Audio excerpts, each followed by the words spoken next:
নমস্কাৰ দৰ্শকসকল, এই মুহূৰ্তত আহি পৰিছে আজিৰ দিনটোৰ কেইবাটাও ডাঙৰ খবৰ। আজি হৈছে 17 জুন আৰু আজি ৰাতিপুৱাৰ কেইবাটাও ডাঙৰ খবৰ।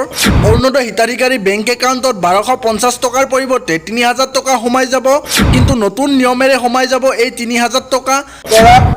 অৰুণোদয় যোজনা 3000 প্ৰতি মাহে 3000 টকা। PM কিষাণ হিতাধিকাৰীসকলৰ বাবে এটা ডাঙৰ খবৰ।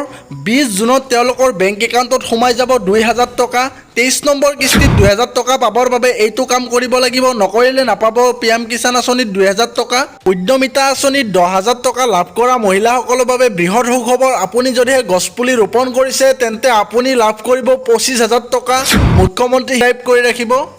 ৰাজ্যৰ লাখ লাখ মহিলাৰ বাবে ভাল খবৰ। ৰাজ্যৰ লাখ লাখ মহিলাৰ বেংক একাউণ্টত সোমাই যাব এইসমূহ আঁচনিৰ টকা।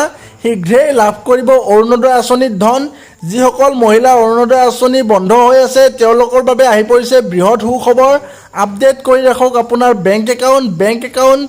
বেংক একাউণ্টত আপুনি KYC সম্পন্ন কৰি ৰাখক। আপোনাৰ বেংক একাউণ্টত যদিহে KYC সম্পন্ন নাথাকে, আধাৰৰ লগত আপোনাৰ বেংক একাউণ্ট লিংক নাথাকে, তেন্তে আপ কৰিব চৰকাৰী ঘৰ। আপুনি কি ডকুমেণ্টছ লগত ৰাখিব লাগিব? ৰেচন কাৰ্ড, আধাৰ কাৰ্ড, পেন কাৰ্ড থাকিলে লাভ কৰিব চৰকাৰী পকী ঘৰ। গতিকে আপোনালোকে এই ডকুমেণ্টছখিনি ৰেডি কৰি ৰাখিব। আপুনি যদিহে চৰকাৰী পকী ঘৰ লাভ কৰা নাই তেন্তে আপোনাৰ বেংক একাউণ্টত টকা সোমাই যাব। আপুনি যদিহে জিঅ' টেগিং কৰিছিল তেন্তে আপোনাৰ বাবে এটা বৃহৎ সুখবৰ। চৰকাৰী পকী ঘৰ লাভ নকৰা প্ৰতিটো পৰিয়ালেই লাভ কৰিবলৈ সক্ষম হ'ব চৰকাৰী পকী ঘৰ। অসমৰ মাননীয় মুখ্যমন্ত্ৰী হিমন্ত বিশ্ব শৰ্মাই বৃহৎ ঘোষণা কৰিছে। 20 জুনত সোমাই যাব PM কিষাণ আঁচনিৰ 23 নম্বৰ কিস্তিত ধন। যদিহে আপুনি এইটো কাম নকৰে তেন্তে আপুনি লাভ কৰিবলৈ সক্ষম নহ'ব। সেইবাবে শীঘ্ৰে আপডেট কৰি লওক KYC। আপুনি KYC কৰিবৰ বাবে আপোনাৰ ওচৰৰ CSC চেণ্টাৰলৈ যাব পাৰে আৰু KYC সম্পূৰ্ণ নাথাকিলে আপোনাৰ একাউণ্টত ধন জমা নহ'ব। পঞ্জীয়ন নকৰা কৃষকে নাপাব পাৰে 23 নম্বৰ কিস্তিত ধন। গতিকে আপুনি অতি শীঘ্ৰেই KYC সম্পন্ন কৰি লওক। এতিয়াৰে পৰা ফাৰ্মাচীত ঔষধ কিনিবলৈ হ'লে আপোনালোকক দৰকাৰ হ'ব ডক্তৰৰ প্ৰেছক্ৰিপশ্যন। কেন্দ্ৰ চৰকাৰৰ পৰা বৃহৎ নিৰ্দেশনা। আপুনি ডক্তৰৰ প্ৰেছক্ৰিপশ্যন অবিহনে কিনিব নোৱাৰিব যিকোনো ধৰণৰ চিৰাপ ফাৰ্মাচীৰ পৰা কিনিবলৈ হ'লে আপোনাক ডক্তৰৰ পৰা প্ৰেছক্ৰিপশ্যন ল'বলৈ প্ৰয়োজন হ'ব। এতিয়া অশোক সিংহাল ডাঙৰীয়াও তেখেতৰ ফেচবুক পোষ্টযোগে শ্বেয়াৰ কৰিছে।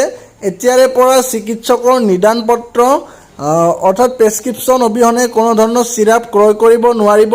কেন্দ্ৰীয় স্বাস্থ্য আৰু পৰিয়াল কল্যাণ মন্ত্ৰালয়ৰ দ্বাৰা জাৰি কৰা জাননী অনুসৰি কাহৰ চিৰাপকে ধৰি সকলো প্ৰকাৰৰ চিৰাপ ফাৰ্মাচী বা দৰৱৰ দোকানত এতিয়াৰে পৰা অভাৰ দ্য কাউণ্টাৰ অৰ্থাৎ নিদান পত্ৰৰ অবিহনে উপলব্ধ নহ'ব। যিকোনো ধৰণৰ ঔষধি চিৰাপ ক্ৰয় কৰিবলৈ এতিয়াৰে পৰা চিকিৎসকৰ বৈধ প্ৰেছক্ৰিপশ্যন থকাটো বাধ্যতামূলক। তাৰপিছত এটা গুৰুত্বপূৰ্ণ খবৰ। শীঘ্ৰেই অসমত OBC জনসংখ্যাৰ ওপৰত জৰীপ আৰম্ভ হ'ব। ভুৱা OBC প্ৰমাণ পত্ৰ দিয়া আৰু লোৱাসকলৰ বিৰুদ্ধে হ'ব কঠোৰ ব্যৱস্থা। মন্ত্ৰী অশ্বিনী ৰায় চৰকাৰৰ বৃহৎ ঘোষণা। জুবিন গাৰ্গ হত্যাকাণ্ডৰ গোচৰত অন্য এটা নতুন পাক। ভিডিঅ' ফুটেজক কেন্দ্ৰ কৰি আদালতত নতুন বিতৰ্ক। জুবিন হত্যাকাণ্ডৰ বিচাৰত ভিডিঅ' প্ৰমাণৰ ওপৰত গুৰুত্ব বৃদ্ধি। 7 অভিযুক্তৰ ভিডিঅ' ফুটেজ বিচাৰিলে অমৃত প্ৰভাৰ অধিবক্তাই। ফাষ্ট ট্ৰেক আদালতৰ অভিযুক্ত পক্ষৰ বিশেষ আবেদন। প্ৰৱাসী অসমীয়াসহ 7জনৰ ভিডিঅ' ফাইল বিচাৰি আবেদন। 7 দিনৰ ভিতৰত ভিডিঅ' ফুটেজ দাখিলৰ নিৰ্দেশ আদালতৰ। অন্য এটা গুৰুত্বপূৰ্ণ খবৰ। ভাৰতত টেলিগ্ৰাম এপক সাময়িকভাৱে নিষেধাজ্ঞা কৰা হৈছে। নীট পৰীক্ষাৰ প্ৰতি লক্ষ্য ৰাখি এই সিদ্ধান্ত। পূৰ্বে টেলিগ্ৰামৰ যোগেদি হৈছিল নীট পৰীক্ষাৰ প্ৰশ্নকাকত ফাদিল। কেন্দ্ৰীয় চৰকাৰে জাৰি কৰিলে এই নিষেধাজ্ঞা। পূৰ্বেও 31তকৈও অধিক একাউণ্ট বন্ধ কৰিছিল। অন্যতম কেইবাটাও গুৰুত্বপূৰ্ণ খবৰ। ডক্টৰ হিমন্ত বিশ্ব শৰ্মা ডাঙৰীয়াই তেখেতৰ ফেচবুক পেজযোগে শ্বেয়াৰ কৰিছে। তেখেতে এইদৰে কেইবাটাও গুৰুত্বপূৰ্ণ কথা শ্বেয়াৰ কৰিছে, মই আপোনালোকক দেখুৱাই আছোঁ। ৰাইজৰ বাবে সুলভ আৰু স্বচ্ছ শক্তি আহৰণৰ লক্ষ্যৰে শক্তি খণ্ডত উৎসৰ্গিত এটি বিশেষ দিন আছিল আজি।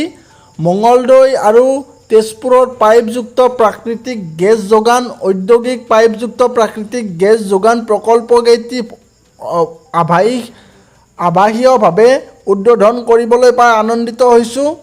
বিশ্বব্যাপী যুদ্ধৰ বাবে শক্তিখণ্ড যথেষ্ট পৰিমাণে ব্যাঘাতৰ সন্মুখীন হৈ থকাৰ এই সময়ত ডাবল ইঞ্জিন চৰকাৰে আমাৰ নাগৰিকসকলৰ বাবে শক্তি সুৰক্ষা আৰু সুলভ উপলব্ধতা নিশ্চিত কৰাৰ বাবে নিৰন্তৰে কাম কৰি আছে।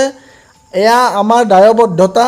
অসমত PNG আৰু CNG আন্তঃগাঁথনিৰ সম্প্ৰসাৰণে পৃথিৱীৰ প্ৰাকৃতিক গেছ আধাৰিত অৰ্থনীতি, স্বচ্ছ শক্তি আৰু বহনক্ষম বিকাশৰ এই দৃষ্টিভংগী প্ৰতিফলিত কৰে। উল্লেখ্য যে আজিৰ দিনটোত প্ৰথমাৰ্ধত আজি অসমৰ শক্তি আন্তঃগাঁথনি শক্তিশালী কৰাৰ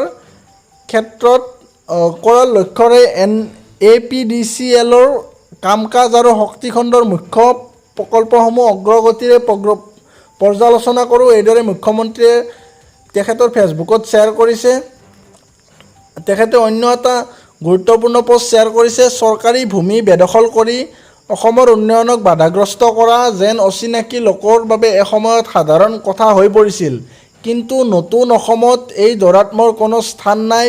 ডিব্ৰুগড়ত বৃহৎ এলেকাজোৰা ভূমি অবৈধ বেদখলকাৰীৰ পৰা পুনৰ উদ্ধাৰ কৰা হৈছে।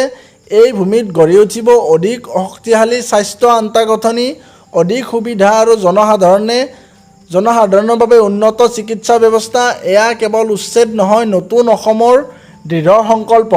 এইদৰে মুখ্যমন্ত্ৰী হিমন্ত বিশ্ব শৰ্মাই উচ্ছেদক লৈও গুৰুত্বপূৰ্ণ পোষ্ট শ্বেয়াৰ কৰা দেখিবলৈ পোৱা গৈছে।